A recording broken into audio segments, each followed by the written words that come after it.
En este mundo existen formas de vida extrañas y aterradoras. Incluso en este canal ya hemos hablado de algunas de ellas, como el ser conocido como el hombre polilla, que aterrorizó a la comunidad de Point Pleasant. También hablamos sobre el monstruo de Crawfordsville, una criatura semejante a una anguila que fue vista por los habitantes del pueblo de Crawfordsville. Otra sería el ser de Évora, una criatura con forma de medusa gigante, que fue vista en los cielos de Évora, Portugal.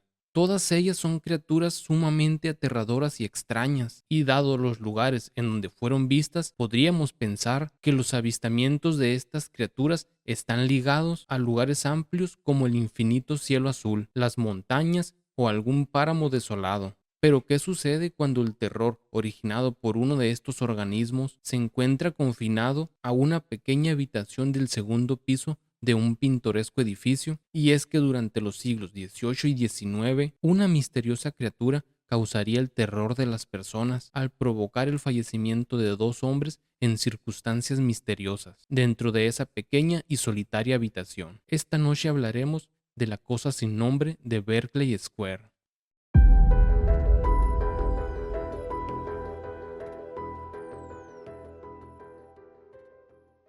Berkeley Square es una plaza ajardinada en el Londres occidental y es una de las plazas más conocidas de ese país. Fue diseñada por el arquitecto y diseñador inglés William Kent y se encuentra rodeada de varias casas que, aunque hoy en día se convirtieron en oficinas de negocios o con fines gubernamentales, originalmente eran residencias donde vivían las familias más ricas de Londres. Y es precisamente en el edificio marcado con el número 50 en donde tendrían lugar los hechos aterradores de los cuales hablaremos esta noche.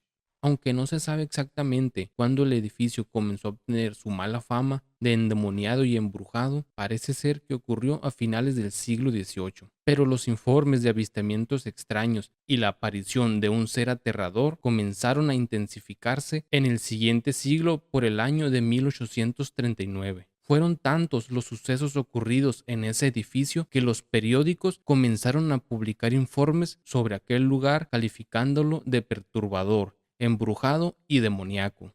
Más específicamente, en el segundo piso de aquel nefasto edificio, en una habitación en donde parecía intensificarse dicha actividad diabólica. Y es que en algunas ocasiones, durante las noches, se escuchaban extraños ruidos como de una especie de chapoteo, como si algo viscoso se arrastrase dentro de aquella misteriosa habitación. El ruido se centraba en aquella habitación y posteriormente se iba apagando en algún lugar indefinido de la casa. Así que, como era de esperarse, aquel lugar adquirió una muy mala fama y fue ahuyentando a la gente, haciendo que fuese muy difícil rentarlo hasta que finalmente terminó vacío durante mucho tiempo. Pero finalmente, en el año de 1841, Robert Warboys, un estudiante de 20 años quien se había enterado por medio de habladurías de las personas de aquel singular lugar, decidió ir a investigar. Robert no creía ni en fantasmas ni en demonios, era una persona escéptica. Cuando llegó al edificio, se entrevistó con Philip Benson, el propietario de aquel aterrador edificio. Robert le propuso el plan que éste tenía. Quería pasar toda la noche en aquella habitación con el fin de desmentir los rumores, pero el señor Benson no aceptó. Pero luego de insistirle, terminó por aceptar de muy mala gana, ya que él sí creía que algo extraño sucedía en la misteriosa habitación, la cual había mantenido cerrada por más de 2 años. Benson le propuso dos condiciones para que pudiera pasar la noche en aquella habitación. La primera era que él no se hacía responsable de lo que le pudiese pasar, y la segunda es que debería de llevar un revólver. Robert aceptó y quedó de volver esa misma noche al edificio. Como Robert se había enterado de aquel lugar por unos amigos suyos, este les contó lo que tenía planeado hacer y esa noche lo acompañarían al edificio. Ellos se quedarían en la sala del primer piso junto con el señor Benson en caso de que éste necesitase ayuda. Robert, además del revólver y la vela que llevaría, también contaría con una campana que haría sonar en caso de una emergencia, y sus amigos subirían inmediatamente para auxiliarlo. Esa noche todos llegaron al edificio. El señor Benson, Robert y sus 5 amigos estuvieron platicando en la sala de la planta baja hasta cerca de las 11 de la noche, cuando decidieron que ya había llegado la hora. Robert se despidió de sus amigos y del señor Benson y se dirigió a la infame habitación. Y una vez dentro de ella, se puso a examinarla cuidadosamente, y a pesar de lo deteriorada que estaba por el evidente abandono durante años, no encontró nada fuera de lo normal. Se tumbó en la cama, sosteniendo en su mano derecha el revólver que llevaba y en la izquierda la campana que haría sonar en caso de que pasara algo extraño. Abajo, en el primer piso, se encontraban sus amigos también preparándose para dormir, mientras que el señor Benson, quien de todos los presentes allí esa noche en la casa, era el único que creía que algo macabro y sobrenatural podría pasar, así que se sentó en una silla con los oídos muy atentos al más mínimo ruido de la campanilla o de cualquier otra cosa que pudiese pasar, ya que si bien esa no era la primera vez que curiosos visitaban la casa, sí era la primera vez que alguien pretendía pasar toda la noche en la habitación del segundo piso. Aproximadamente 45 minutos más tarde, cerca de la medianoche, se escuchó un incesante tintineo de la campanilla, lo que hizo que los amigos de Robert se despertaran alarmados. El señor Benson, quien se encontraba despierto y a la expectativa, fue el primero en ponerse en pie y dirigirse hacia las escaleras para subirlas apresuradamente. Cuando estaba a punto de llegar a la habitación, escuchó un disparo, así que abrió la puerta súbitamente y encontró ante él una escena horrible. La habitación estaba en calma y exactamente como siempre, pero en una esquina se encontraba tendido y en el suelo el cuerpo sin vida de quien antes fuera Robert Warboys. Pero lo más horrible y lo que hizo palidecer de miedo a los allí presentes fue la expresión en el rostro del chico. Su rostro mostraba la mueca de quien ha presenciado el horror absoluto. Había sido totalmente transfigurado por un terror que nadie es capaz de imaginar. La conclusión fue unánime. Robert había perdido la vida a causa de un inmenso terror que experimentó. Los forenses, que más tarde examinaron el cuerpo y al no saber qué poner en el informe oficial, dictaminaron que la causa del deceso fue debido a un infarto, y hasta cierto punto tenían razón, ya que sí lo sufrió, pero a causa del miedo que experimentó. Unos años más tarde, dos marineros que pertenecían al navío HMS Penélope en Portsmouth, una de las ciudades más grandes del Reino Unido, llegaron a Berkeley Square. Los dos marineros eran Edward Blunden y Robert Martin, quienes en busca de alojamiento barato se quedaron en el edificio número 50 de Berkeley Square, hospedándose ambos en la habitación del segundo piso.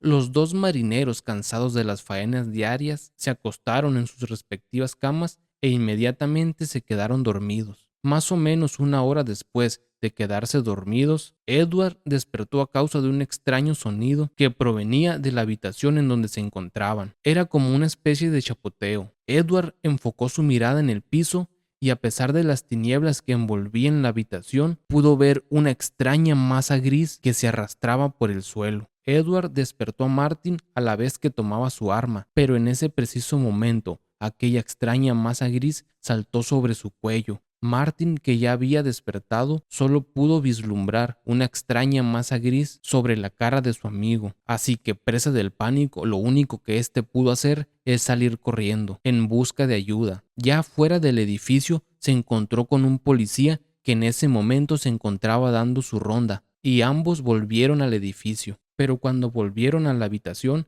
esta se encontraba vacía, así que se dispusieron a inspeccionar toda la casa. Después de un rato, encontraron el cuerpo sin vida de Edward en el sótano, pero lo más aterrador fue que éste tenía la misma expresión de terror en el rostro que tenía el cuerpo de Robert Warboys. Pero este no sería el último avistamiento de la criatura. Un tiempo después, un hombre llamado Thomas Littleton también se hospedaría en aquella infame habitación.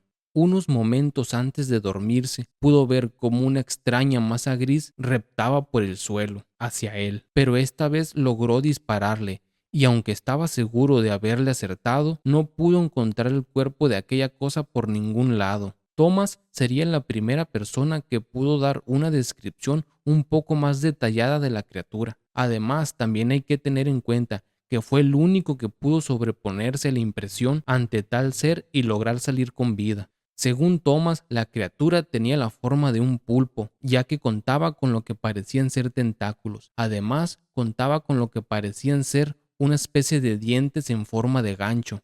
Muchos investigadores han tratado de dar una explicación a la terrorífica criatura, y algunos especulan que podría tratarse de una especie de pulpo de agua dulce con alguna extraña mutación, o algún otro ser anfibio desconocido por la ciencia, que migró desde el río Támesis hacia el sistema de drenaje de Londres, donde a través del alcantarillado podría infiltrarse hacia la habitación del segundo piso del edificio 50 de Berkeley Square. Pero una cosa es segura, ningún pulpo podría ser capaz de arrastrar a alguien al sótano, y menos estando en tierra, ya que los pulpos en tierra pierden toda su agilidad. Otra cosa que hay que tener en cuenta es la expresión en los rostros de las víctimas, ya que ningún pulpo podría infundir tal terror en las personas como para hacer que éstas perdiesen la vida de un susto. Desde el año de 1938, el segundo piso del edificio 50 de Berkeley Square funge como una librería llamada Max Brother, cuyo propietario es Edward Marx. Los empleados, a pesar de no haber experimentado nada raro, tienen prohibido subir al segundo piso. Quién sabe, tal vez la criatura, al no tener más víctimas, migró hacia algún otro lugar, o a lo mejor aquel disparo acertó a la criatura haciéndole perder la vida y terminar sus días en algún lugar del alcantarillado. Ya que si nos ponemos a pensar, todo el sistema de drenaje es un lugar bastante amplio y extraño que podría albergar una gran cantidad de vida desconocida para el hombre. ¿Quién sabe qué cosas extrañas caminan o se arrastran ahí abajo sin que el ser humano tenga conciencia de su existencia? Hemos llegado al final de este video. Gracias por acompañarme otra noche. Por mi parte sería todo. Si el video les gustó, les agradecería enormemente que se suscribieran y activen la campanita para que este pequeño proyecto pueda seguir creciendo. Así que muchas gracias y hasta el próximo video de este Legado Nocturno.